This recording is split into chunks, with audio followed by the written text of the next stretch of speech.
Imagine करो तुम्हारे पैदा होते ही ये डिसाइड हो जाए कि तुम जिंदगी भर क्या काम करोगे। तुम्हारे पीछे एक झाड़ू और आगे एक बर्तन लगा दिया जाए ताकि तुम्हारा थूक और तुम्हारे पैरों के निशान हमेशा साफ होते चले। अगर पता चले कि खाना तुमने बनाया तो लोग छुए तक ना। तुम दुनिया की बेस्ट यूनिवर्सिटी से पढ़ भी लो तो भी तुम्हें किराए पे कोई घर तक ना, और तुम्हारी जाति को लोग एज ए गाली यूज करें। अबे तुझे ऐसे भंगी जोक मिलते कहाँ से बे?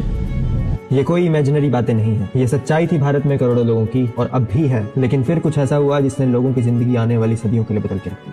ये कहानी है एक ऐसे इंसान की जिसके पूरे दुनिया में हजारों एकड़ ओरा के खेत थे जब ओरा फार्मिंग किसी को पता तक नहीं थी। 20 मार्च 1927 महत सत्याग्रह। बाबा साहब की अगुवाई में कुछ दलितों ने पहली बार शब्द लेक से पानी पिया और पता क्या हुआ? अगले दिन लोगों ने लेक की शुद्धि के लिए पूजा कराई, सिर्फ इसलिए क्योंकि वहां से सो कॉल्ड दलितों ने पानी पी लिया। और इन सब चीजों को जस्टिफाई करने वाली ये किताब थी मनुस्मृति। लेकिन अम्बेडकर वो किताब लाई और जला दी और कहा कोई भी शास्त्र किसी इंसान के सम्मान से ऊंचा नहीं हो सकता है। और इसी के साथ शुरू हुआ पुरजोर तरीके से भारत में इक्वल राइट्स का मूवमेंट। हमारे समाज में जो कुछ भी इक्वालिटी आई है उसमें बाबा साहब का अप्रतिम योगदान है। उनको सिर्फ दलितों के नेता का नाम का अपमान, जो भी पिछड़े थे अम्बेडकर ने तो उन सबको न्याय दिलाया। उन्होंने कहा महिलाओं की तरक्की के बिना समाज की तरक्की मुमकिन नहीं है। हिंदू कोड बिल के through women dignity, divorce, inheritance, इन सबको फॉर्मलाइज किया। वो है भारत के एक ओपी फेमिनिस्ट। हमारी मम्मियों को राइट्स उन्हीं की वजह से मिले। और इस किताब जलाने वाले ने ही एक और ऐसी किताब लिखी जिससे आपको, मुझे, अमीर गरीब सबको बराबरी का हक मिला। आप अम्बेडकर को अच्छा मानो या ना मानो, ये आपको जरूर मानना पड़ेगा कि वो आदमी बहुत ही ताकतवर था। मेरे साथ अगर इतना डिस्क्रिमिनेशन होता तो मैं तो ट्रॉमा से ही नहीं उबर पाता, मेरी सेल्फ एस्टीम बिल्कुल डाउन होती। लेकिन उन्होंने करोड़ों लोगों की डेस्टिनी बदल दी। धर्म तो यार एक दूसरे के प्रति काइंडनेस और लव का दूसरा नाम है। फाड़ के फेंक दो ऐसी कोई भी किताब जो ऊंच नीच, भेदभाव, एक दूसरे पे अत्याचार को धर्म बताए। वो कभी भी किसी धर्म की किताब नहीं हो सकती, वो बस दूसरे इंसानों द्वारा लिखी गई एक